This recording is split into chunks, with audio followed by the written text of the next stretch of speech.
So hi guys, welcome back to set time bound goal and this और संदीप भैया। और guys, अगर आप एएमयू क्लास 11th अगर आप एएमयू क्लास 11th की प्रिपरेशन कर रहे हो, एएमयू क्लास 11th डिप्लोमा, या फिर आप जामिया की प्रिपरेशन कर रहे हो, इवन अगर आप सीएचएस की भी प्रिपरेशन कर रहे हो, तो ये लेक्चर आपके लिए है। और आज से एक शुरुआत होता है एक नया बैच की, दैट इज ब्रह्मास्त्र 2.0। यहाँ पर हम लोग एएमयू की प्रिपरेशन करेंगे, जामिया और सीएचएस की प्रिपरेशन करेंगे। जो मेरा लेक्चर सीरीज है सफिशिएंट है इस एग्जाम को फोड़ने के लिए। इससे ज्यादा कुछ पढ़ने की रिक्वायरमेंट नहीं होगी। जितना पढ़ा रहा हूँ, जितना बता रहा हूँ, उसको आप फॉलो करते चलिए। लेक्चर देखना है, क्लास नोट्स बनाने हैं, असाइनमेंट्स जो मैं दूंगा, डीपीपी जो मैं दूंगा उसको सॉल्व करने हैं, और प्रीवियस ईयर क्वेश्चन सॉल्व करने हैं। नोट्स भी मैं हाथ ही हाथ प्रोवाइड करा दूंगा। इसके लिए आप डिस्क्रिप्शन बॉक्स में जाके इस बैच को बाई कर सकते हैं। हमारे यूट्यूब चैनल को फॉलो करना मत भूलिए। तो आज का जो हमारा चैप्टर है, चूंकि अभी मैं फिजिक्स पढ़ा रहा हूँ, तो फिजिक्स में क्या है कि हम चैप्टर 1 ले रहे हैं, दैट इज मोशन।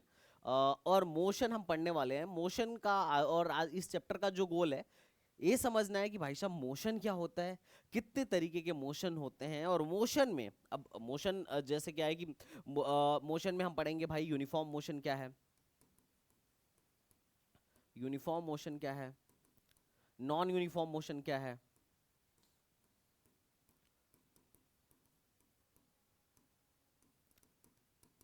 इसी में एक हम टर्म और यूज करेंगे, रिलेटिव। एक रिलेटिव मोशन का टर्म यूज करेंगे कि रिलेटिव मोशन क्या है ना। इसका भी टर्म यूज करेंगे। साथ ही साथ हम इस बात का भी टर्म यूज करेंगे कि भाई non accelerate uniformly accelerated motion क्या होता है, नॉन यूनिफॉर्मली एक्सेलरेटेड मोशन क्या होता है। तो एक टाइप ऑफ कुछ मोशंस है। इसके साथ ही साथ motion in one dimension, motion in 1D, motion in 2D and motion in 3D।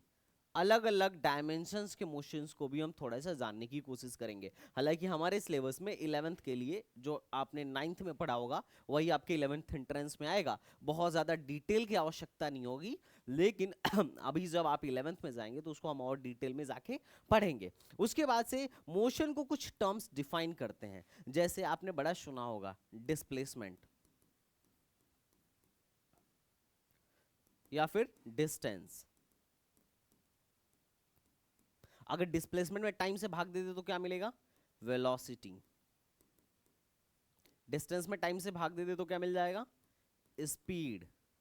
और या फिर एक्सेलरेशन। अगर वेलोसिटी में, चेंज इन वेलोसिटी में टाइम से भाग देते तो क्या मिल जाएगा।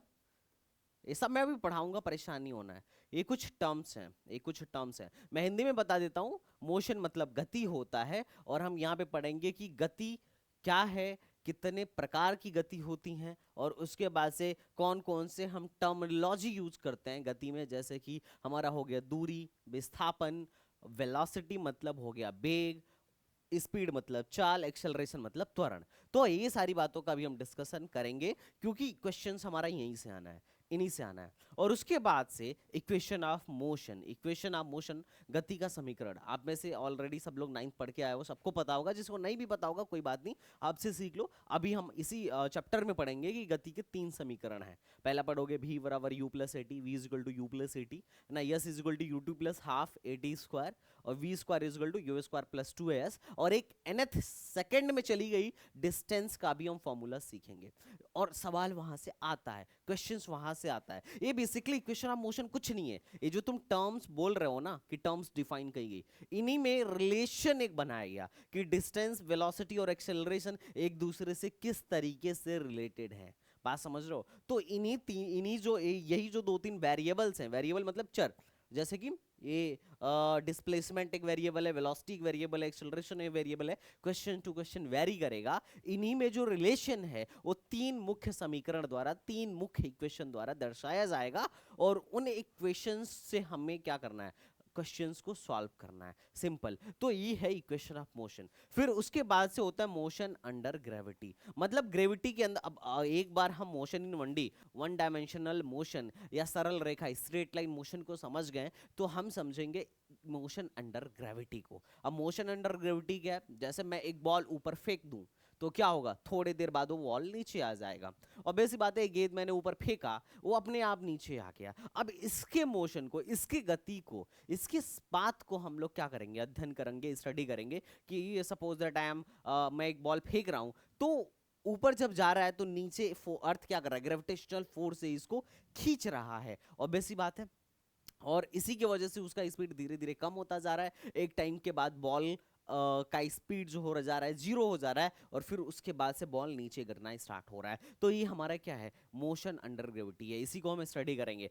बेसिक बेसिक सवाल आएगा कि एक बॉल को फेंक दिया, बताओ कितने देर बाद वापस आ जाएगा, बताओ कितने हाइट ऊपर जाएगा। ये तो तुम भी सोच सकते हो अपने रियल लाइफ में कि एक बॉल उठाओ फेंक दो, और तुम्हें कैलकुलेट कर लो कि तुमने किस स्पीड से फेंका है ना, कितना तेज ऊपर फेंका है। अब जितना ज्यादा तेज फेंकोगे उतने देर तक, उतना ऊंचाई तक जाएगा। ये तो तुम्हारा कॉमन सेंस है ही, है ना। तो अब जितना ऊंचा जाएगा उतने देर बाद लौट के आएगा। तो यही सब तुमसे पूछा जाएगा कि बताइए कितने ऊपर तक जाएगा या कितने देर बाद बॉल लौट के आएगा। तो ये स्टडी हम करने वाले हैं बेसिकली। तो आई होप तुम्हें समझ में आ रहा है, ठीक है। ये है मोशन अंडर ग्रेविटी। फिर ग्राफ। अब ग्राफ क्या है, इसमें ग्राफ क्या है, तो graph is nothing, graph is a pictorial data. Graph क्या होता है ना, एक पिक्चर के माध्यम से डेटा दिखाया जाता है। जैसे कि मतलब अगर किसी का ग्राफ दिया हुआ है, अगर सपोज दैट मान लो स्पीड का टाइम के साथ ग्राफ दिया हुआ है और ग्राफ ऐसे है, तो इससे देख के क्या अंदाजा तुम्हें लग रहा है। मान लो ये 0,0 है, इसको हम 0,0 बोलेंगे। ये सब क्या है अभी हम देखेंगे, लेकिन इस ग्राफ को देख के क्या अंदाजा लग रहा है, इस ग्राफ में दर्शाया गया है, चित्र के माध्यम से दर्शाया गया कि मामला क्या है। ये ग्राफ बोल रहा है कि t बराबर 0 पर जो स्पीड था इतना था, फिर t की वैल्यू बढ़ गई तो भी स्पीड इतना ही है, आगे t और बढ़ाए तो भी स्पीड की वैल्यू उतनी है, स्पीड कांस्टेंट है, मतलब स्पीड सेम है। t हम चाहे जितना भी बढ़ा ले, हमारा जो स्पीड है चेंज नहीं हो रहा है, स्पीड चेंज नहीं हो रहा है। मतलब यहाँ पे एक्सेलरेशन 0 है, या फिर मैं कह लूं कि स्पीड कांस्टेंट है। अभी आगे सब टर्म तुम्हें सीखोगे। अब ये ग्राफ बहुत सारा देगा, मतलब ग्राफ तो आएगा ही आएगा। अब ग्राफ की मदद से हमें क्वेश्चन सॉल्व करना होगा। यही इसी ग्राफ में वो तुमसे एक्सेलरेशन पूछ लेता कि बताओ इस टाइम पर, पर्टिकुलर टाइम पर एक्सेलरेशन क्या है, तो तुम्हें परेशानी होती फाइंड करने में, क्योंकि कॉन्सेप्ट क्लियर नहीं होता है ना। बट ग्राफ पढ़ना एक कला है ना। तो हम ग्राफ भी पढ़ना सीखेंगे कि ग्राफ के क्वेश्चंस कैसे बनते हैं। एक्चुअली इस पूरे चैप्टर को मैं ये नहीं चाहता कि सिर्फ तुम रट लो, मैं चाहता हूं कि इसका तुम फील लो, क्योंकि अगर अभी तुम फील लोगे ना, तो आगे चल के 11th में तुम्हें ज्यादा परेशानी नहीं होगी, कष्ट नहीं होगा। क्योंकि देखो, जो चीजें तुम रटते हो वो क्षणिक, कुछ टाइम के लिए, कुछ पर्टिकुलर टाइम के लिए तुम्हारे दिमाग में रहती हैं, बाद में सब मोस्टली चीजें भूल जाती हैं। पर ज्यादातर चीजें जो तुम समझते हो, जिसको तुम फील कर लेते हो, वो तुम्हें बहुत बहुत लंबे समय तक याद रहती हैं। अगर कभी भूल भी गई ना, तो एक नजर जब सामने से जाएगा ना, ये चीज तो तुम्हें याद आ जाएगा कि अच्छा क्या है, मतलब अंदर से फीलिंग आती है। ओहो, ग्राफ देखोगे ना, अंदर से फील आने लगेगा, अच्छा इसमें वेलोसिटी इस टाइम पे इतना होगा, एक्सेलरेशन इस टाइम पर इतना होगा। ये चीज तभी पॉसिबल है जब तुम उसको अच्छे से समझ लो। It's totally depend on your understanding. रटना मना है हमारे क्लास में, ये बात ध्यान रखिएगा। रटने की कोई गुंजाइश नहीं है। अगर आपके मन में है कि भैया मैं एएमयू में आके या फिर जामिया में या सीएचएस में जाके आगे मैं आईआईटी की तैयारी करना चाहता हूँ, नीट की तैयारी करना चाहता हूँ, या बीटेक करना चाहता हूँ, या किसी अच्छे इंस्टीट्यूट से बीएसएमएस या बीएससी करना चाहता हूँ, तो भाई साहब कायदे के साथ समझते चलिएगा। ये आपके फाउंडेशन को क्या करेगा, ये आपके फाउंडेशन को बनाएगा। सर हर्ष, जामिया में चैप्टर्स का वेटेज क्या है, इस पे एक अलग से हम सेशन लेंगे। जामिया का वेटेज, एएमयू का वेटेज, इन सब का एक अलग से सेशन होगा। पर अभी हमारा मेन फोकस है इसको पढ़ना। और लास्ट में हम थोड़ा सा अंडरस्टैंडिंग लेंगे सर्कुलर मोशन का। किसका लेंगे भाई साहब, सर्कुलर मोशन का। किसका लेंगे, सर्कुलर मोशन का, है ना। शायद हिंदी में तुम लोग बोलते होगे वृत्तीय गति, है ना। तो चलो हम देखते हैं, हिंदी इंग्लिश सब मिला के पढ़ाएंगे, कोई बात नहीं। चलो अब बात करते हैं मोशन क्या होता है। मोशन क्या है, देखो पहले समझते हैं फिर लिख लेंगे मोशन क्या है। अब मोशन क्या, हम सब कुछ टाइम के रिस्पेक्ट में देखेंगे। किसके रिस्पेक्ट में देखेंगे, टाइम के रिस्पेक्ट में, है ना। t बराबर 0 पर मैं यहां हूं, तुम मुझे यहां देख रहे हो, इसके पास, इस चिन्ह के पास तुम मुझे देख रहे हो, है। t बराबर 1 सेकंड बाद मैं यहां आ गया, मैं यहां से चल के यहां आया, तो इस पर्टिकुलर टाइम में क्या मैं मोशन में था? क्या मैं मोशन में था? हाँ या ना? हाँ सर मोशन में तो थे। मोशन का मतलब क्या है? मोशन का मतलब क्या है? पहली बात तो ये हमेशा ऑब्जर्वर पे डिपेंड कर रहा है। तुम वहां से देख रहे हो, ये तुम पे डिपेंड कर रहा है। जैसे फॉर एग्जांपल मैं तुम्हें समझाता हूं, पहले समझने की कोशिश करना, लिख तो हम सब कुछ लेंगे, ठीक है? यस देवांग गौतम, लिख तो हम सब कुछ लेंगे। सपोज दैट ये रोड है, इस पे भाई साहब ये रन कर रहे हैं, ठीक है? ये रन कर रहे हैं। मैं यहाँ पे खड़ा हूं और मैं इन भाई साहब को देख रहा हूं। मैं इन भाई साहब को t बराबर 0 पे देख रहा हूं। अब ये रन कर रहे हैं तो थोड़ी देर बाद आगे आ जाएंगे। तो समय के साथ मैं जब देखा तो यहां थे, कुछ देर बाद देख रहा हूं तो यहां आ गए। तो समय के साथ क्या इनके पोजीशन में चेंज हुआ? क्या इनके स्थिति में चेंज हुआ? शुरू में यहां थे, इनका पोजीशन यहां था, बाद में पोजीशन ये हो गया। तो समय के साथ मेरे रिस्पेक्ट में पोजीशन में चेंज हुआ कि नहीं हुआ? तो अगर समय के साथ अगर मैं ऑब्जर्वर हूं और मेरे रिस्पेक्ट में समय के साथ पोजीशन में चेंज हो रहा है, तो ये व्यक्ति मेरे लिए क्या है भाई साहब? मोशन में है। This person is called in motion. But for example दूसरा केस लेते हैं। केस सेकंड लीजिए, थोड़ा सा समझने की कोशिश करिएगा, समझने की कोशिश करिएगा। ये बस है, बस में भाई साहब सब लोग बैठे हुए हैं, मैं यहाँ पे खड़ा हूँ और देख रहा हूँ। ये है अपना हर्ष, ये है अपना हर्ष, है ना? ठीक है। और ये है मान लो अपने दिव्यांग भाई। ये दो लोग बस में बैठे हुए हैं सीट पे मस्त, ठीक है, सीट पे मस्त। t बराबर 0 पर, मतलब t बराबर 0 मतलब शुरू में जब मैं देखना स्टार्ट किया तो उस टाइम पे बस यहां से निकली, बस स्टैंड से निकली और कुछ देर बाद आगे चली गई। मैं जब शुरू में देखा तो बस स्टैंड पे थी, पर टी टाइम बाद मान लो 5 सेकंड बाद देखा तो बस वहां है, या 1 मिनट बाद देखा तो बस कहीं और है। तो क्या टाइम के साथ पोजीशन में चेंज हुआ मेरे रिस्पेक्ट में? हाँ या ना? बोलो, सारे लोग बोलो, क्या टाइम के साथ पोजीशन में चेंज हुआ या नहीं हुआ? हाँ सर, टाइम के साथ पोजीशन में चेंज हुआ। मोशन क्या है, पहले मोशन को समझ लो। अगर टाइम के साथ पोजीशन में चेंज होता है तो वो बॉडी मोशन में कहलाती है। If if a body change its position with respect to time, then that body is called in motion। ठीक है? मतलब अगर कोई भी बॉडी समय के साथ अपने स्थिति में परिवर्तन करती है, अपने पोजीशन में परिवर्तन करती है, तो बॉडी मोशन में कहलाती है। तो अगर इस डेफिनेशन से हम देखें तो मेरे रिस्पेक्ट में क्या ये हर्ष पहले यहां था, बाद में यहां चला गया, क्या ये मोशन में है कि नहीं है? है कि नहीं है? बरोबर ना? मोशन में है या नहीं है? बोल भाई हर्ष, है कि नहीं? यस और नॉट? यस और नॉट? हाँ सर है। अच्छा, मान लो मेरे रिस्पेक्ट में, पर मैं इस दिव्यांग से पूछूं कि भाई शुरू में t बराबर 0 पर तुम दोनों जब बैठे थे तो तुम दोनों की सीट की बीच की दूरी 1 मीटर थी, लेकिन बाद में जब बस यहां आ गई तो क्या तुम दोनों के बीच की दूरी बढ़ गई? क्या तुम दोनों का पोजीशन चेंज हो गया?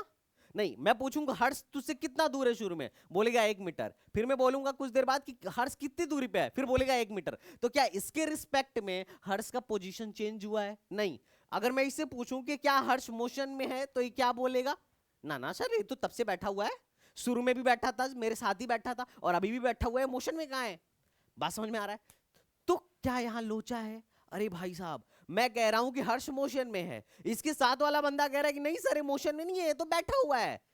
तो ये कैसे हो सकता है कि एक बॉडी मोशन में भी है, एक बॉडी रेस्ट पे भी है? रेस्ट मतलब वो कहीं मोशन नहीं कर रहा है ना, मतलब टाइम के साथ अगर पोजीशन में चेंज नहीं हो रहा है तो वो रेस्ट पे है। रेस्ट मतलब स्थिर है, ना आ रहा है ना जा रहा है, जहां पड़ा था वहीं पड़ा हुआ है। तो इसके रिस्पेक्ट में तो हर्ष वहीं पड़ा हुआ है, मेरे रिस्पेक्ट में तो हर्ष पहले यहां था फिर बाद में वहां चला गया। तो इसका मतलब क्या है? मोशन कैसी चीज है? मोशन किस पे डिपेंड कर रही है? मोशन देखने वाले पे डिपेंड करती है, देखने वाले के नजरिए पे डिपेंड करती है। बात समझ में आ रहा हो?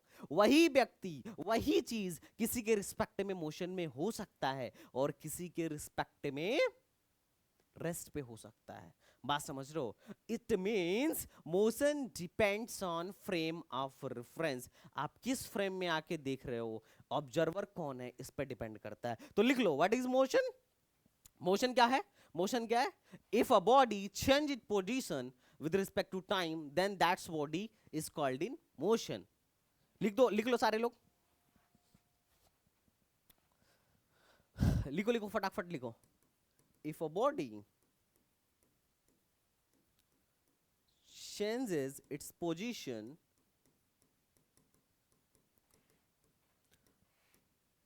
with respect to time या with time, then that body calls in motion, but motion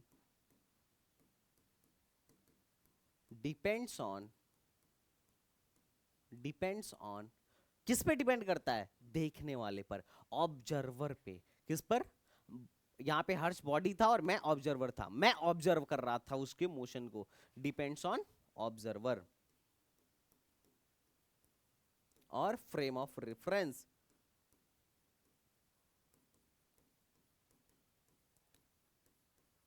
हाँ या ना? बात समझ में आ रहा है? बात समझ में आया? हाँ या ना? Devang, Gautam and everyone please tell me, are you getting my point? Harsh, ये बात समझ में आ रहा है कि नहीं? मोशन क्या है?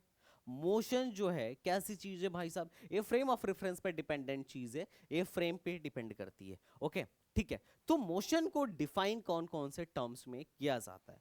मोशन को डिफाइन कौन कौन से टर्म्स में किया जाता है? यस हर्ष बताओ।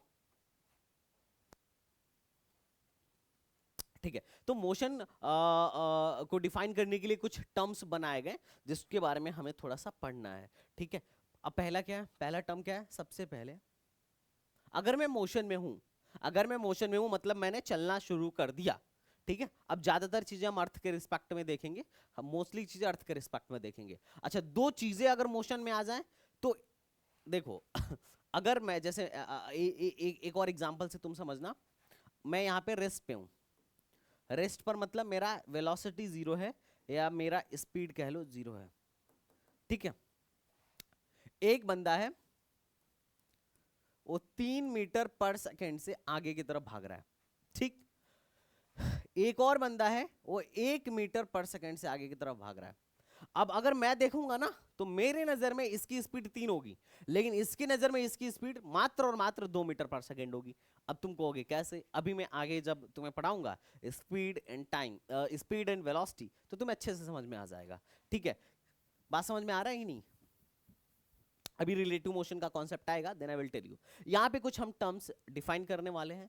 पहला, अगर मैं चलना शुरू करूं तो ऑब्वियस सी बात है मेरे पोजीशन में चेंज होगा, है कि नहीं? अगर मैं स्पीड में मतलब मैं चलना शुरू किया, मैं मोशन में अगर आ गया तो सिंपल सा लॉजिक है, मेरे किस में चेंज होगा? मेरे पोजीशन में चेंज होगा। तो पोजीशन में चेंज होने की वजह से एक टर्म डिफाइन किया गया, दैट इज कॉल्ड डिस्प्लेसमेंट,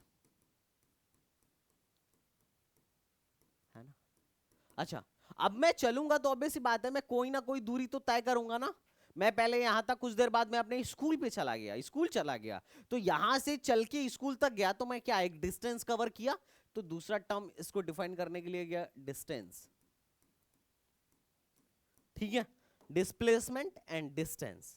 उसके बाद अब देखो अगर मैं मोशन में हूं, अगर मैं मोशन में हूं, मैं चलना शुरू किया तो मेरे पास कोई ना कोई वेलोसिटी या कोई ना कोई स्पीड रहा होगा। अभी इसके बारे में हम बात कर लेंगे कि कौन सा वेलोसिटी है और कौन सा स्पीड है, पर अभी पहला टर्म है डिस्टेंस और डिस्प्लेसमेंट। दूसरा टर्म है, अभी के लिए याद रख लो, वेलोसिटी एंड स्पीड। तीसरा टर्म है एक्सेलरेशन। ठीक है, एक्सेलरेशन। ये तीन टर्म है, ये तीन टर्म है। अच्छा, इन सब के साथ सबसे ज्यादा जो इंपॉर्टेंट चीज है, इन सबको हम किसके रिस्पेक्ट में देखेंगे? टाइम के रिस्पेक्ट में। ऑब्वियस सी बात है टाइम के रिस्पेक्ट में ही डिस्टेंस कवर होगा, है ना? टाइम के रिस्पेक्ट में डिस्प्लेसमेंट होगा, टाइम के रिस्पेक्ट में ही वेलोसिटी बढ़ेगी घटेगी, या किसी पर्टिकुलर टाइम के रिस्पेक्ट में ही एक्सेलरेशन आएगा। तो इनके साथ साथ एक टाइम भी है। ठीक है, अब समझना, पहले तो यहीं पे सारी चीजें सीख लो। मैं अगर मोशन में आऊंगा तो मेरे पोजीशन में चेंज होगा, तो जो चेंज इन पोजीशन होगा उसे हम बोलेंगे डिस्प्लेसमेंट। अब डिस्प्लेसमेंट चेंज किसके वजह से हो रहा है? कौन सी ऐसी चीज है जो डिस्प्लेसमेंट के लिए जिम्मेदार है या पोजीशन चेंज के लिए जिम्मेदार है? चलना मतलब मैं यहां था, कुछ दूर चला गया, मतलब मेरा पोजीशन चेंज हुआ। मेरा पोजीशन चेंज जो हो रहा है वो क्या है? डिस्प्लेसमेंट है। तो ये पोजीशन चेंज कराने के लिए जिम्मेदार कौन है? ऑब्वियस सी बात है मेरा चलना, वेलोसिटी। वेलोसिटी डिस्प्लेसमेंट के लिए वेलोसिटी जिम्मेदार है।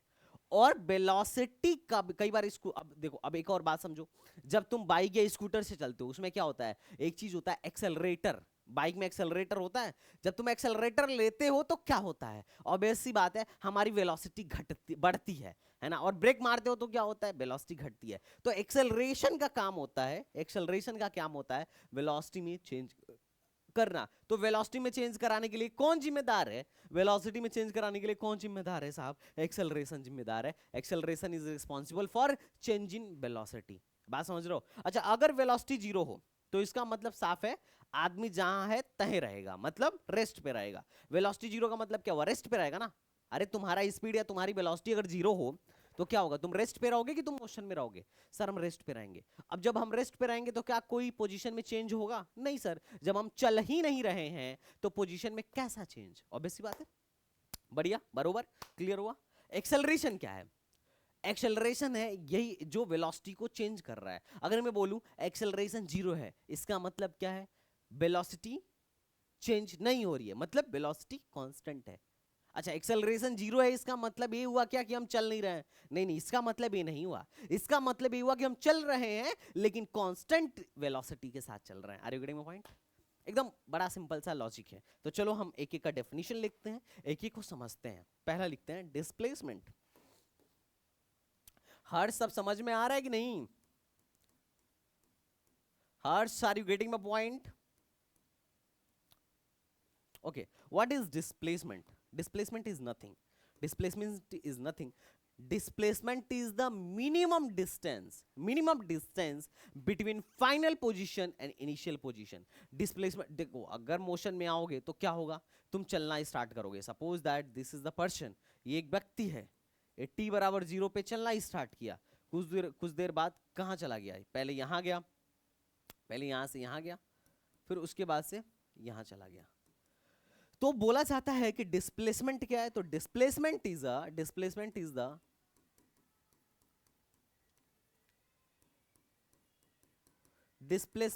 द मिनिमम डिस्टेंस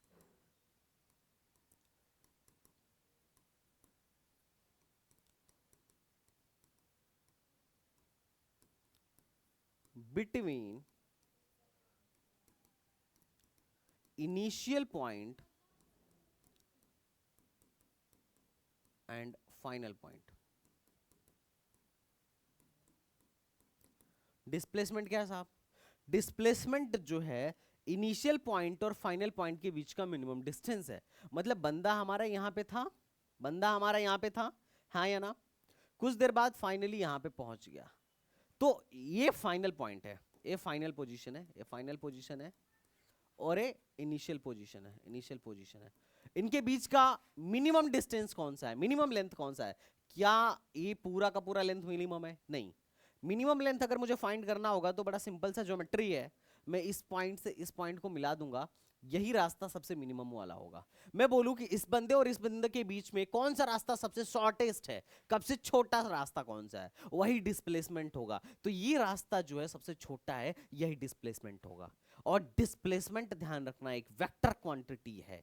डिस्प्लेसमेंट क्या है? वेक्टर क्वांटिटी है, इसका डायरेक्शन होगा, और डायरेक्शन किधर किधर के तरफ होगा सर? फाइनल पॉइंट की तरफ होगा, इनिशियल से फाइनल की तरफ होगा। वेक्टर क्वांटिटी समझते हो सारे लोग? देखो जितनी भी फिजिकल क्वांटिटीज हैं, जितनी भी फिजिकल क्वांटिटीज हैं, दो भागों में, दो वर्गों में डिवाइडेड है। हालांकि एक तीसरा भी आगे तुम चल के पढ़ोगे, टेंसर क्वांटिटी, लेकिन अभी हमें 10+2 लेवल पे, अभी हमें 9-10th लेवल पे टेंसर पढ़ने की जरूरत नहीं है, हमें ये पढ़ना है सिर्फ वेक्टर और स्केलर। टेंसर आगे चल के 11th-12th में तुम पढ़ोगे। तो जितनी भी फिजिकल क्वांटिटी है, फिजिकल क्वांटिटी क्या होता है सर? हम जिस चीज को भी माप रहे हैं ना, वो फिजिकल क्वांटिटी के ही अंतर्गत है।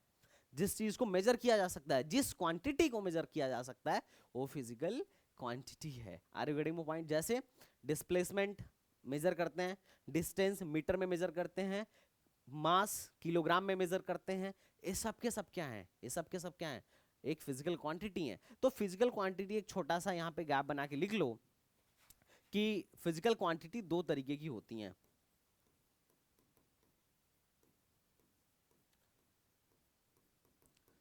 फिजिकल क्वांटिटी दो तरीके की होती हैं, पहला स्केलर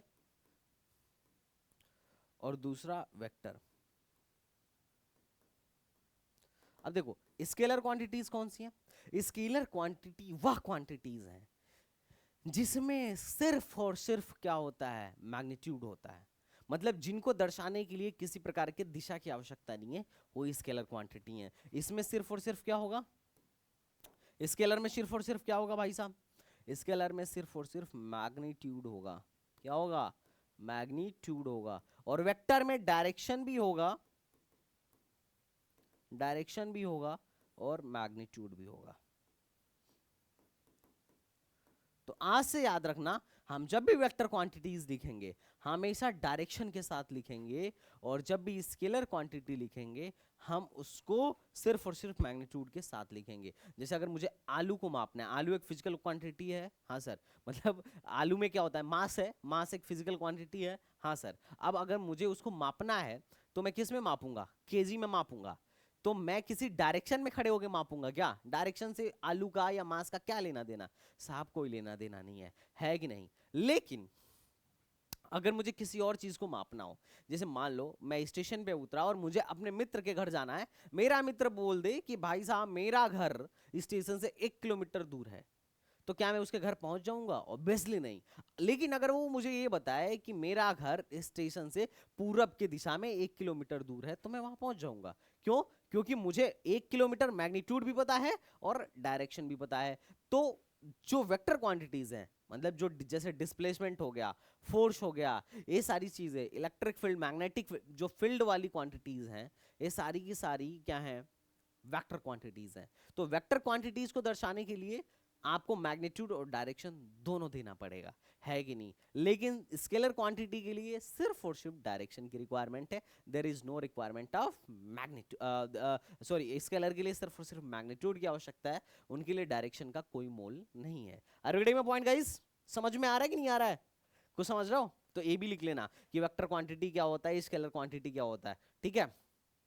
ठीक है, तो अब डिस्प्लेसमेंट फाइंड करना था, तो तुमने बोला कि साहब डिस्प्लेसमेंट जो होगा शॉर्टेस्ट पाथ होगा फाइनल पोजीशन और इनिशियल पोजीशन के बीच का। और अगर ये फाइंड करना है तो उसका बड़ा सरल सा नियम है। क्या नियम है, फाइनल पोजीशन से इनिशियल पोजीशन को मिला दीजिए, और अगर दिशा दिखानी होगी तो इनिशियल से फाइनल की तरफ दिखा दीजिए, दैट इज आवर डिस्प्लेसमेंट, उसको बोलते हैं विस्थापन। समझ में आ रहा है, विस्थापन समझ में आ रहा है कि विस्थापन क्या होता है ना। जैसे मान लेते हैं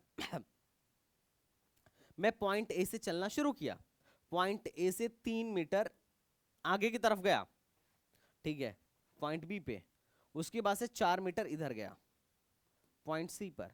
अब मुझसे किसी बंदे ने पूछा कि बताओ भाई मेरा डिस्प्लेसमेंट क्या है, इस क्वेश्चन में बताइए, find the displacement of object.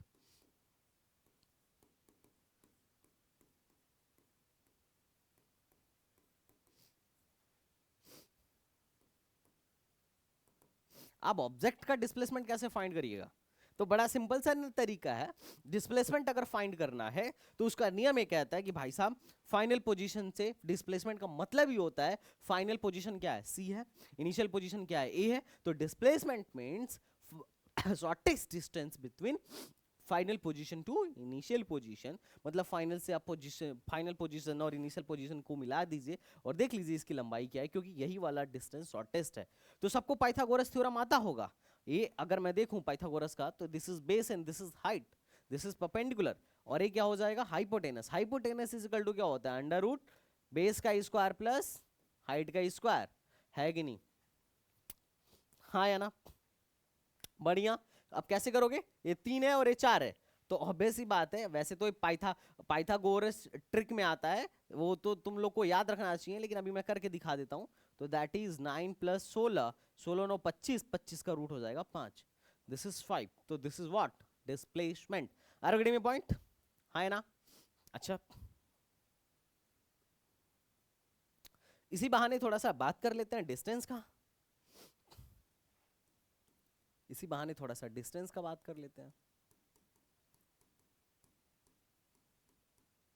Distance क्या होता है, तो तुम इसी सवाल को देखना, इसी सवाल को देखना, मैं ए से बी गया, बी से सी गया, एक मिनट, एक मिनट, हेलो, हाँ क्लास अभी नहीं हो रहा है क्या,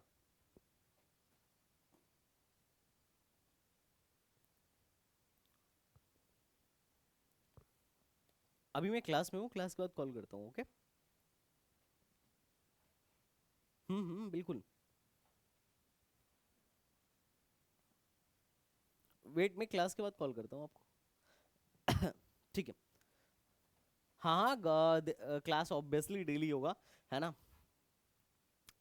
ठीक है। तो ये तुम्हें बात समझ में आना चाहिए। अब मैं तुमसे पूछ रहा हूँ, एक बंदा था, ए से बी गया, बी से सी गया, ए टू बी, बी टू सी। बंदा ए से बी गया, बी से सी गया। अब तुम्हें सिंपल तरीके से मुझे बताना है कि इसने कितना डिस्टेंस कवर किया। तो डिस्टेंस क्या होता है? मतलब लेंथ, जो मैक्सिमम लेंथ कवर किया जाता है ना, वो डिस्प्लेसमेंट डिस्टेंस होता है। और डिस्प्लेसमेंट क्या होता है? जो मिनिमम लेंथ होता है वो डिस्प्लेसमेंट होता है। मैक्सिमम में कितना चला है? तो ऑब्वियस सी बात है, ये मैक्सिमम चला है, मतलब पहले 3 गया फिर 4 गया, मतलब टोटल 7 गया है। बात समझ रहे हो? मैक्सिमम लेंथ, डिस्प्लेसमेंट क्या होगा भाई साहब? मैक्सिमम लेंथ लिखते चलो,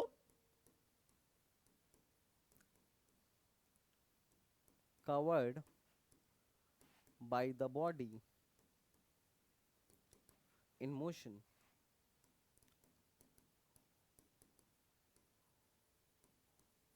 इज कॉल्ड डिस्टेंस। अच्छा, डिस्प्लेसमेंट को किस में मापोगे? डिस्प्लेसमेंट क्या है सर? डिस्प्लेसमेंट में भी यहां से यहां तक की लंबाई ही मापी जा रही है।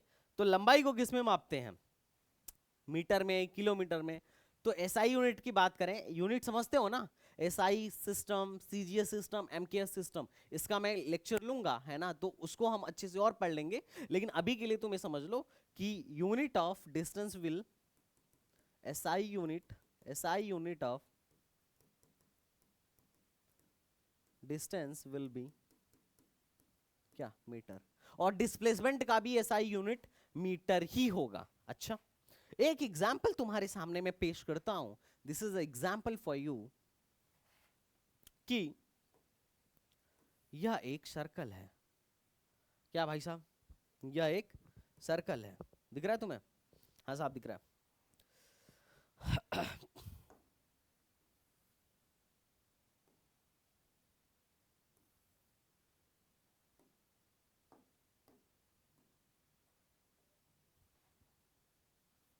This is the centre of this circle. ठीक है, इस सर्कल का रेडियस आर है। मैंने यहां से मोशन स्टार्ट किया। ठीक है, मैं यहां से मोशन स्टार्ट किया, मैं यहां से मोशन स्टार्ट किया, और पूरा का पूरा एक चक्कर मारा। कितना मारा? पूरा का पूरा एक चक्कर मारा और यहीं पे आके रुक गया। पूरा का पूरा एक चक्कर मारा और यहीं पे आके रुक गया। Now you have to find, पहला पहला क्वेश्चन है, केस वन ले लो, है ना? क्वेश्चन तो तुम लोग समझ ही गए होगे। Just take a case first. Case one, मैं ए से गया और ए पे आ गया। If I complete a whole circle,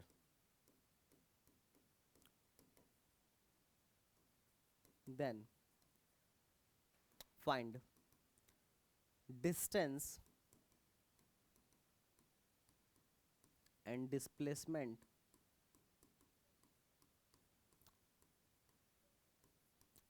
traveled by me.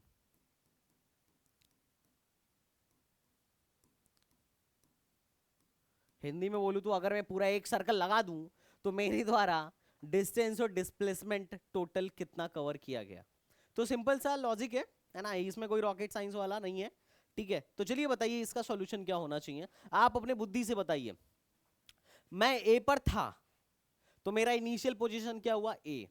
अगर मैं डिस्प्लेसमेंट फाइंड करने की सोचूं तो मेरे दिमाग में यही आएगा कि सर डिस्प्लेसमेंट जो होता है मिनिमम लेंथ होता है फाइनल पोजीशन और इनिशियल पोजीशन के बीच का।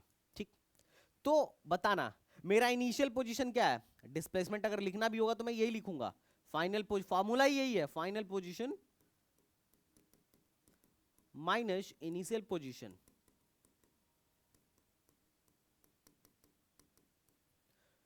फाइनल पोजीशन क्या है सर? ए है।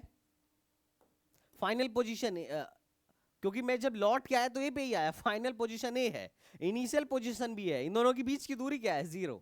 तो डिस्प्लेसमेंट मेरा कितना हुआ, 0। लेकिन अगर मुझे डिस्टेंस फाइंड करना हुआ तो डिस्टेंस कैसे फाइंड करूंगा? तो मैंने मोशन के दौरान, मैंने गति के दौरान जितनी टोटल लंबाई तय की वही हमारी दूरी है। तो मैंने कितनी तय करी? आप इस पूरे सर्कल के पेरीमीटर के बराबर, सर्कल के पेरीमीटर के बराबर। तो डिस्टेंस कितना होगा? Perimeter of circle.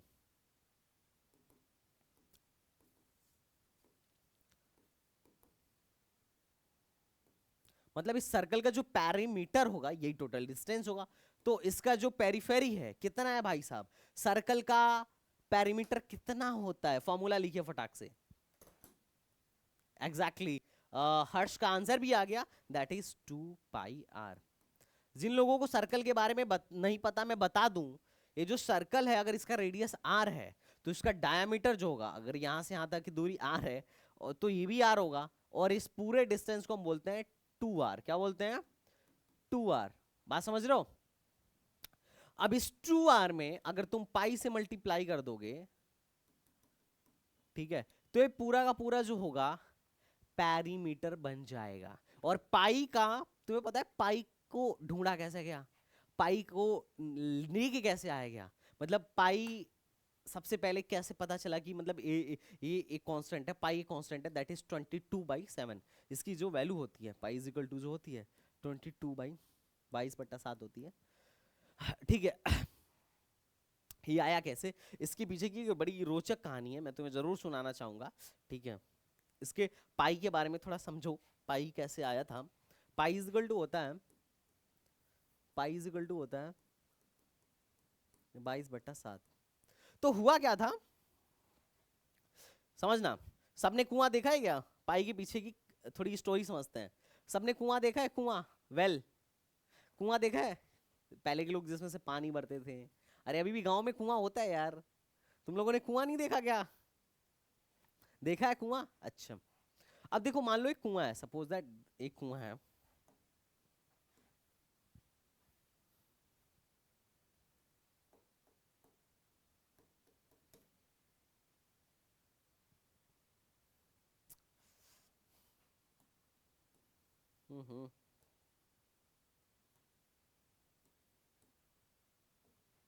Suppose that एक कुआं है,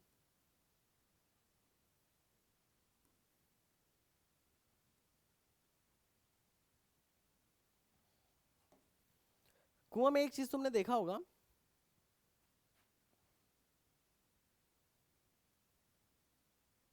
यहां से पानी भरा जाता था तो उसका जो पैरामीटर होता, ये जो कुआं होता था गोल सा, ये जो पैरामीटर होता था ये सर्कल होता था ना, सर्कुलर होता था, वृत्त होता था। अब देखा गया कि यार कुआं चाहे छोटा हो या बड़ा हो, है ना, कुआं चाहे छोटा हो या बड़ा हो, एक छोटा कुआं लिया गया, समझना थोड़ा।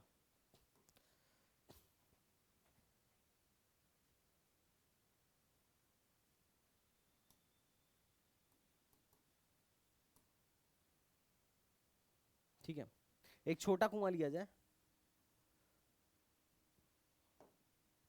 या बहुत बड़ा कुआं लिया जाए। अब तुम बताओ, मान लेते हैं तुमको एक काम मैं दूंगा, एक मैं काम दे रहा हूं तुम्हें, एक मैं काम दे रहा हूँ, ये छोटा सा कुआं है, बहुत छोटा सा कुआं है ठीक है, ये क्या है, बहुत बड़ा सा कुआं है। ठीक, अब मैं बोलूं कि भाई साहब इस कुएं का रेडियस तुम्हें नापना है, क्या नाप लोगे? हाँ सर नाप लेंगे, है ना, बीचों बीच पॉइंट से पैरामीटर के बीच की ये जो सरकमफेरेंस है, सरकमफेरेंस के बीच की दूरी, है ना, जो होगी वो भाई साहब रेडियस होगी। अच्छा मैं बोलूं कि इस कुएं को रस्सी से माप लो कि इसका एक कुआं कितना बड़ा है, मतलब इसका जो सरकमफेरेंस है कितना है, तो तुम ये भी माप सकते हो। ठीक है, तुमने इसका पेरीमीटर मापा और इसका रेडियस तुम्हें पता है, माप लिया। अब बड़े वाले कुएं पे आते हैं, इसका पेरीमीटर मापा और इसका रेडियस माप लिया। ये तो तुम गांव में भी, मतलब अगर कुआं है तो कोई भी बंदा, ये शुरू में एक्चुअली बात जो देखी गई ऐसी देखी गई कि चाहे कुआं छोटा था या कुआं बड़ा था, एक चीज देखी जा रही थी कि जब इसके मान लो इसका पेरीमीटर जो है, इसका पेरीमीटर या जो सरकमफेरेंस है मान लो है x1 और इसका रेडियस है r1, इसका भी x1 इसका भी है r1। तो देखा जा रहा था कि जब भी इस पूरे पैरामीटर में r1 से भाग दिया गया तो कुछ तो आएगा। इस पूरे पैरामीटर में, इसके पैरामीटर में, इसके सरकमफेरेंस में, इसके परिधि में अगर इसके त्रिज्या से भाग दिया गया तो कुछ आया, वो एक कांस्टेंट आया। ठीक है, ये छोटे कुएं के केस में था। अब बड़े कुएं में जब जाया गया तो बड़े कुएं में भी अब x2, मान लो इसको x2 बोल देते हैं और इसको r2 बोल देते हैं। तो जब x2 में r2 से भाग दिया गया तो भी कुछ आया, वो भी कांस्टेंट आया। और ताज्जुब की बात ये थी कि दोनों में कांस्टेंट सेम था, दोनों में कांस्टेंट सेम था। और जो कांस्टेंट आया उसी को बोला गया पाई। क्या बोला गया? पाई। और इसकी वैल्यू जो बताई गई, जो पाई की जो वैल्यू आती है वो 22/7 आती है। ये तुम खुद भी निकाल सकते हो कि हाँ 22/7 ही आएगा हर एक केस में। 22, चाहे कुआं छोटा हो, चाहे कुआं बड़ा हो, चाहे कुआं बहुत पतला हो, ग्लास के बराबर, ग्लास जैसा बेलनाकार कुआं हो, कोई दिक्कत नहीं है, हर एक केस में पाई ही आएगा। बात समझ रहे हो? देखा मतलब कैसी ताज्जुब की बात थी कि हर बार जब भी हम भाग देते थे तो एक कांस्टेंट आता था और उसी से सारे फॉर्मूलेज भी बनाए गए हैं या ना। बात समझ में आ रहा है? बात समझ में आ रहा है कि नहीं आ रहा है? तो यहां से पाई की बात है कि मतलब यहां से भी तुम देख सकते हो कि हाँ पाई कितना होता है और कैसे आता है। तो जो ये सर्कल है, जो तुम्हारा जो सर्कल है, इसका जो पैरामीटर होता है, सर्कल का पैरामीटर क्या होता है भाई साहब? अगर मैं डायमीटर में पाई से मल्टीप्लाई कर दूं तो हमारा पैरामीटर आ जाएगा, तो दैट इज 2πr। सर्कल का एरिया कितना होता है? तो सर्कल का एरिया होता है पाई आर स्क्वायर। सर्कल का एरिया कितना होता है? पाई आर स्क्वायर। एक एक पॉइंट्स लिखते चलना। बात समझ लो? बात समझे कि नहीं? Are you getting my point? Yes और नो? यस और नो? हाँ ना बोलो, हाँ ना बोलो। बढ़िया। चलिए एक शानदार सवाल तुम्हें दूंगा मैं, ठीक है? एक शानदार सवाल एक और कर दीजिए इस पे, फिर आगे बढ़ेंगे। Please solve this problem again. Problem same है पर बात अलग है।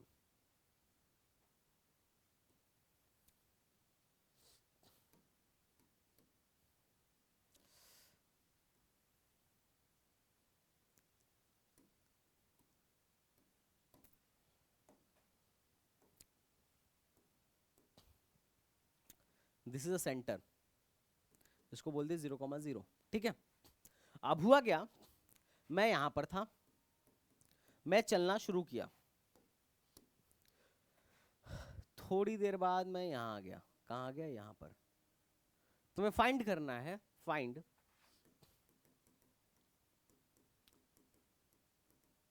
Distance travelled and displacement also.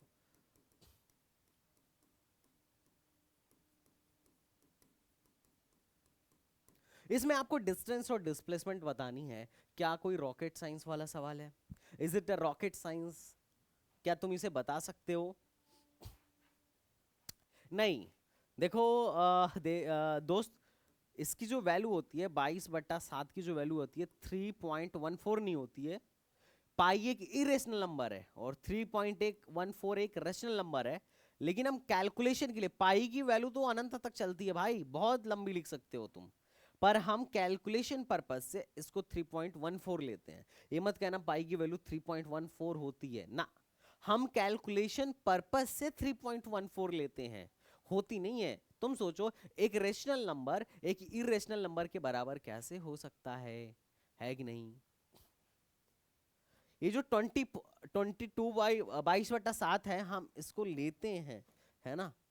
बात समझ लो, 22/7 एक रेशनल नंबर है, 22/7 एक रेशनल नंबर है, लेकिन हम मतलब पाई जो है एक इरेशनल नंबर है। आप परी में पढ़े होगे ना? हाँ, तो वो वाली बात है। बट कोई बात नहीं, इसे करो।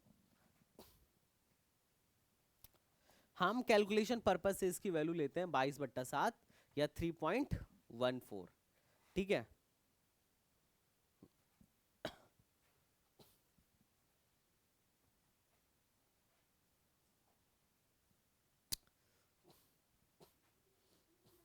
चलो फॉर डिस्टेंस, तो डिस्टेंस कितना होगा साहब? डिस्प्लेसमेंट कितना होगा? अगर मैं डिस्प्लेसमेंट की बात करूं, अगर मैं डिस्प्लेसमेंट की बात करूं तो डिस्प्लेसमेंट कितना होगा? तुम बोलोगे साहब मैं यहां था, यहां से यहां पहुंच गया, है ना? तो इसका मतलब ये है साहब, ये जो इफ ये इनिशियल पोजीशन है, फाइनल पोजीशन है, इन दोनों के बीच की दूरी ही डिस्प्लेसमेंट है। तो ये जो दूरी है वही हमारा क्या हो जाएगा? डिस्प्लेसमेंट हो जाएगा। अब इसका रेडियस आर है, ये भी आर है, तो ये कितना हो जाएगा? सर ये एक राइट एंगल ट्रायंगल बना रहा है, अगर एक राइट एंगल ट्रायंगल का हमें बेस और हाइट पता है तो मैं हाइपोटेनस निकाल सकता हूँ। हाइपोटेनस बराबर होगा R square plus R square, that is R root two, that is hypotenuse.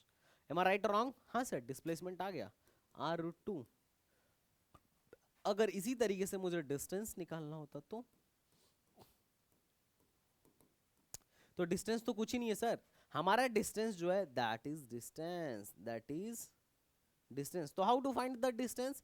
Sir ये पूरा का पूरा 2 पाई आर था, लेकिन हमें एक चौथा हिस्सा चाहिए ना, तो मैं लिखूंगा 2 पाई आर बटा 4, तो ये हो जाएगा pi r by 2, that is answer. Is it clear और not? Yes yes clear sir, clear, very easy, कोई इशू नहीं है। अच्छा ठीक है, अब बात करते हैं डिस्प्लेसमेंट वर्सेस डिस्टेंस में, डिस्टेंस और डिस्प्लेसमेंट में क्या डिफरेंस है। इसको मिटा दूं क्या?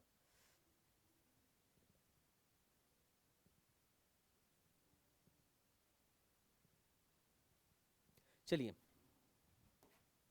Distance versus displacement.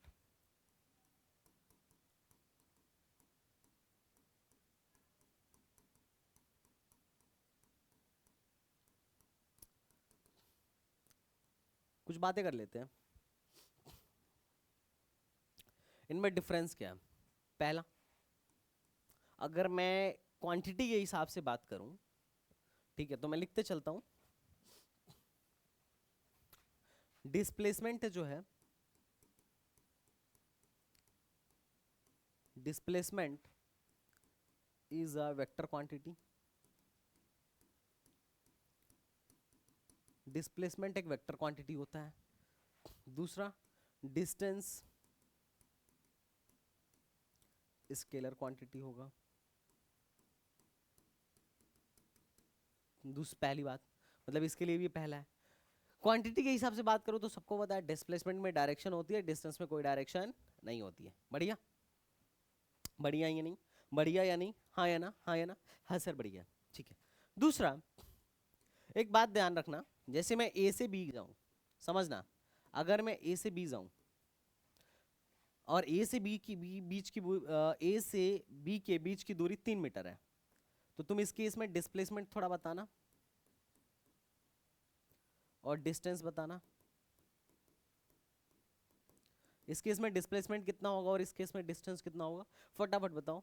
तो बोलोगे सर डिस्प्लेसमेंट होता है final position minus initial position, मतलब इन दोनों के बीच की शॉर्टेस्ट दूरी, तो इन दोनों को भी अगर मैं मिलाता भी हूं तो यही वाली लाइन आएगी, और जो बीच की सबसे छोटी वाली दूरी होगी वो 3 मीटर ही होगी। और डिस्टेंस क्या होगा? सर मैक्सिमम दूरी भी 3 मीटर होगी, मतलब इस केस में डिस्टेंस और डिस्प्लेसमेंट बराबर है। ठीक, इस केस में देखना जरा, मैं ए से बी गया 3 मीटर, बी से सी गया 4 मीटर। इस केस में थोड़ा डिस्टेंस बताना और डिस्प्लेसमेंट बताना। तो बोलोगे सर डिस्टेंस जो होगा 3 और 4 7 होगा, लेकिन जो डिस्प्लेसमेंट होगा, तो तुम डिस्प्लेसमेंट को क्या बोलोगे कि साहब डिस्प्लेसमेंट जो होगा ये वाली लेंथ डिस्प्लेसमेंट होगी। ये कितना होगा? तो सर अगर ये राइट एंगल ट्रायंगल है तो ये हो जाएगा 3 का स्क्वायर प्लस 4 का स्क्वायर, दैट इज 5, तो ये 5 होगा। तो इस केस में डिस्प्लेसमेंट जो है लेस देन डिस्टेंस है। कोई ऐसा केस तुम्हारे मन में है क्या कि डिस्प्लेसमेंट कभी डिस्टेंस से ज्यादा हो सकता है? नहीं सर, नहीं, कोई भी सोच के देख लो, डिस्टेंस हमेशा ज्यादा होगा डिस्प्लेसमेंट से। हाँ, ज्यादा से ज्यादा बराबर हो सकता है। देखो वो भी बराबर कब तक होगा? जब तक ऑब्जेक्ट मुड़ा ना हो, जब तक सीधी रेखा में चलेगा, जब तक कहीं मुड़ेगा नहीं, दाएं बाएं कहीं नहीं मुड़ेगा, तब तक तो डिस्टेंस और डिस्प्लेसमेंट बराबर होगा। लेकिन जैसे ही मुड़ेगा डिस्टेंस और डिस्प्लेसमेंट अलग अलग हो जाएगा। और डिस्टेंस जो होगा और डिस्टेंस जो होगा हमेशा बड़ा होगा डिस्प्लेसमेंट से। तो कौन बड़ा है, डिस्टेंस बड़ा है या डिस्प्लेसमेंट बड़ा है? सर डिस्टेंस बड़ा है। तो अगर इन दोनों से भाग दूं, अगर डिस्टेंस में डिस्प्लेसमेंट से भाग दूं,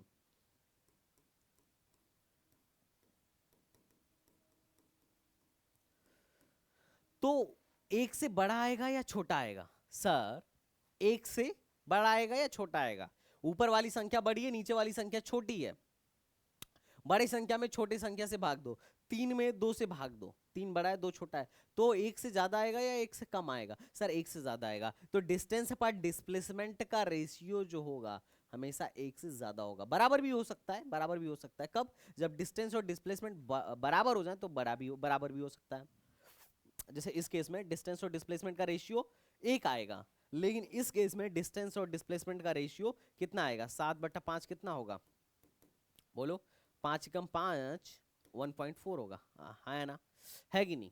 तो एक सवाल था एएमयू में एक सवाल आया था अभी पहले की बात है, ठीक है। एएमयू में एक सवाल था कि the numerical ratio of distance to displacement of a moving object is, अगर कोई ऑब्जेक्ट मूव कर रहा है तो इसका डिस्टेंस और डिस्प्लेसमेंट का रेशियो क्या होगा? इसके डिस्टेंस और डिस्प्लेसमेंट का रेशियो क्या होगा? बताओ भाई, जल्दी बताओ, इसका आंसर क्या होना चाहिए?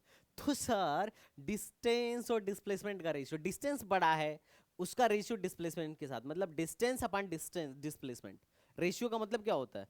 एक्स और वाई का रेशियो मतलब एक्स बाई वाई, जो पहले आए और जो बाद में आए उन दोनों का भाग दे देते हैं। ऊपर किसको रखते हैं? जिसका पहले नाम लिया जा रहा है। जैसे डिस्टेंस और डिस्प्लेसमेंट का रेशियो मतलब डिस्टेंस बाई डिस्प्लेसमेंट, ये क्या होना चाहिए? ऑलवेज लेस देन 1 होना चाहिए। क्या लेस देन और इक्वल टू 1 होना चाहिए, या ऑलवेज ग्रेटर देन 1 होना चाहिए, या ग्रेटर देन और इक्वल टू 1 होना चाहिए? Which is right answer? Please tell me क्या आंसर सही होगा? सर इसका एक ही आंसर सही होगा कि सर ए इक्वल भी हो सकता है और ग्रेटर भी हो सकता है। अगर मैं डिस्टेंस अपॉन डिस्प्लेसमेंट की बात करूं तो ये क्या हो सकता है भाई साहब? ये इक्वल भी हो सकता है, क्योंकि डिस्टेंस और डिस्प्लेसमेंट इक्वल हो जाएंगे तो एक के बराबर आ जाएगा रेशियो, और नहीं तो हमेशा डिस्टेंस डिस्प्लेसमेंट से बराबर होगा, उस केस में रेशियो एक से ज्यादा ही होगा। हाँ है ना? बढ़िया। क्या ये सवाल ऐसा अगर सवाल आया तुम्हारे एग्जाम में तो कर लोगे क्या? ऑब्वियसली। अरे डी ऑप्शन, सी कैसे? इक्वल भी तो हो सकता है ना? क्या इस केस में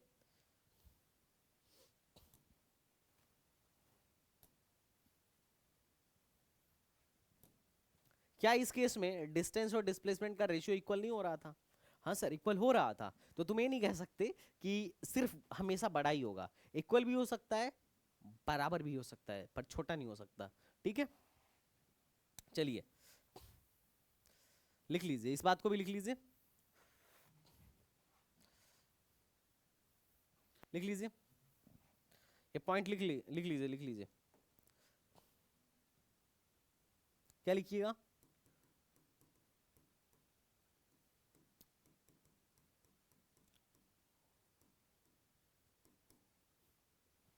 तो दूसरे नंबर पॉइंट में लिख लीजिए,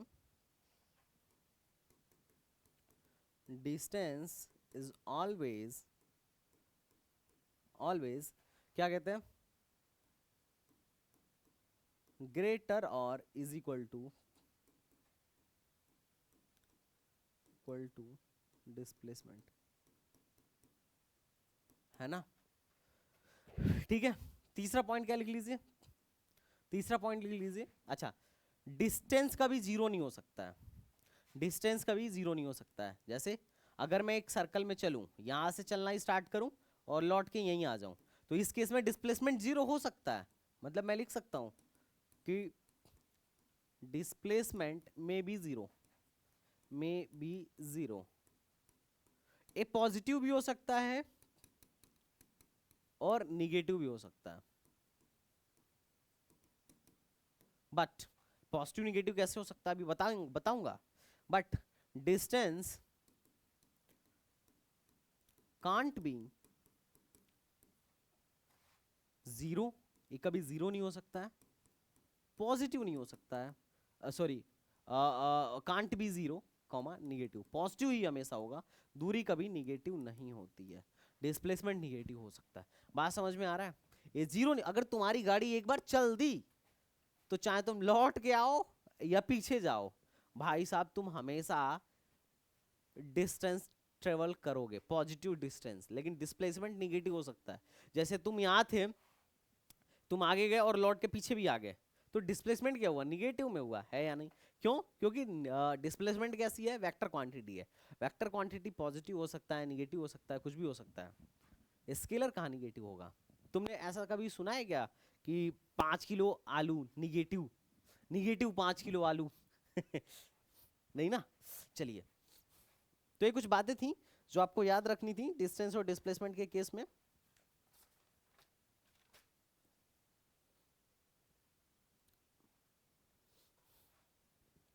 अच्छा एक केस, अच्छा थोड़ा ये बता देना इनमें सिमिलरिटी क्या है? इनमें सिमिलरिटी क्या है सर? सिमिलरिटी क्या है? सिमिलरिटी ये है कि दोनों लेंथ हैं तो दोनों का यूनिट सेम है। Unit of distance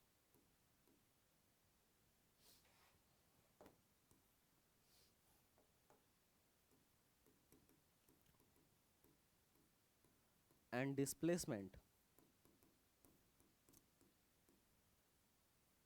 will be same, will be same. इन दोनों का यूनिट पहले तो सेम होगा। क्या होगा? इन दोनों का यूनिट होता है मीटर। और अगर एक ही डायरेक्शन में मोशन होता रहा, if motion is a unidirectional,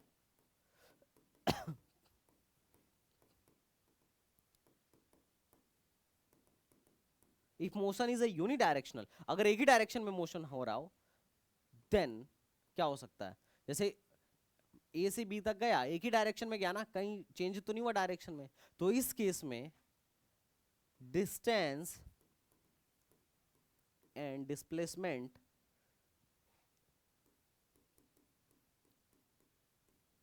magnitude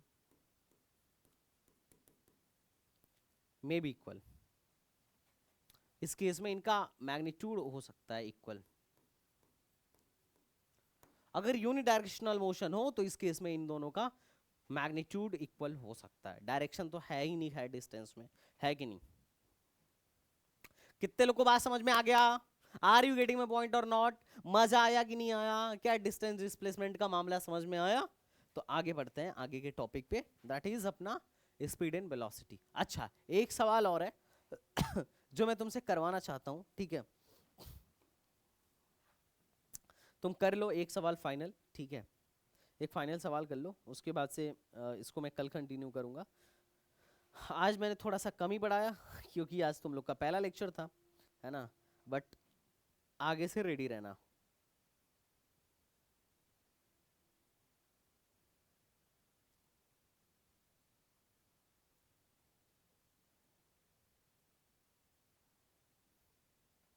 देखो, a person travel a distance of 5 meter towards east, then 4 meter towards north, ठीक है?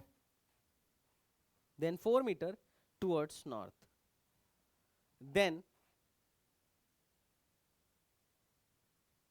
2 meter, then 2 meter towards west। तो फाइंड करना है, कैलकुलेट टोटल डिस्टेंस। तो कैलकुलेट टोटल डिस्टेंस पहला, और total displacement.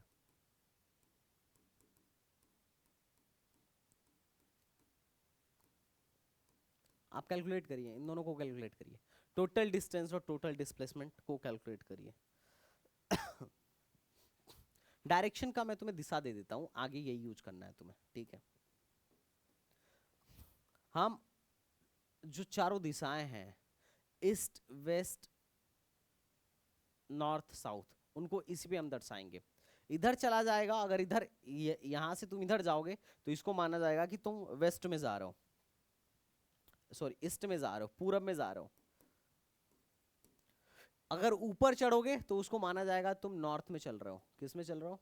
North में चल रहे हो, उत्तर में चल रहे हो। ईस्ट का उल्टा क्या होता है? वेस्ट होता है।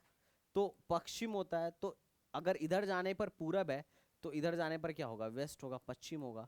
और नॉर्थ का उल्टा क्या होता है? साउथ होता है। तो अगर ऊपर जाने पे नॉर्थ है तो नीचे जाने पे क्या होगा? साउथ होगा, है ना। क्योंकि अपने 2D इस पे मैं ऐसे ही दर्शाऊंगा, एंड तुमको भी ऐसे ही दर्शाना है, इधर ईस्ट, इधर वेस्ट, ऊपर नॉर्थ, नीचे south. Are you getting my point? है ना। कट ऑफ पे मैं ऑलरेडी देवांश कई बार वीडियो बना चुका हूँ, आगे भी इस पे मैं मार्गदर्शन करता रहूंगा कि कट ऑफ कितना जाएगा। पर अभी तुम पढ़ लो बेटा, है ना, मैं यही कहूंगा। अभी ये सेशंस होंगे, कट ऑफ कितना जाएगा, कौन सा इंपॉर्टेंट टॉपिक है, कौन सा इंपॉर्टेंट सिलेबस है, कौन से इंपॉर्टेंट चैप्टर्स हैं, ठीक है, कौन सा इंपॉर्टेंट किताब है, इन सब पे सेशंस होते रहेंगे।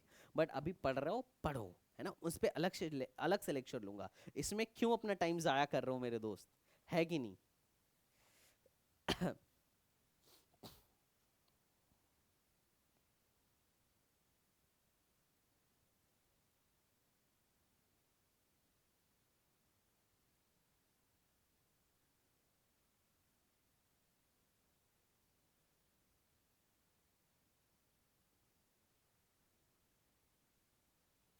तो कैसे करेंगे? सवाल क्या बोल रहा है कि 5 मीटर ईस्ट में गया। तो अगर मैं इसको ड्रॉ करूं, तो मान लेते हैं हमने यहां से चलना शुरू किया, तो 5 मीटर पहले हम ईस्ट में गए, ठीक। फिर 4 मीटर नॉर्थ में गया, तो नॉर्थ में जाने का मतलब ऊपर गया, 4 मीटर नॉर्थ में गए। फिर 2 मीटर वेस्ट में आया, मतलब इधर की तरफ आया 2 मीटर, है ना।